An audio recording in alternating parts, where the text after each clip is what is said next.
বিস্তারি নাই রে বানিয়ারি চাঁদ সওদাগরি, তোমার শত শত অহংকারে আমি ধুলোয় মিশিয়ে দেব।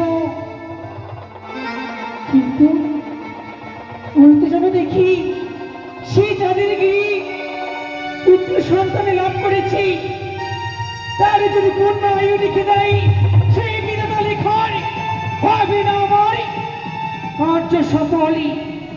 যে করি হোক না কেন আমার মতে, আমার কথা মতে লিখিতে হবে দ্বাদশ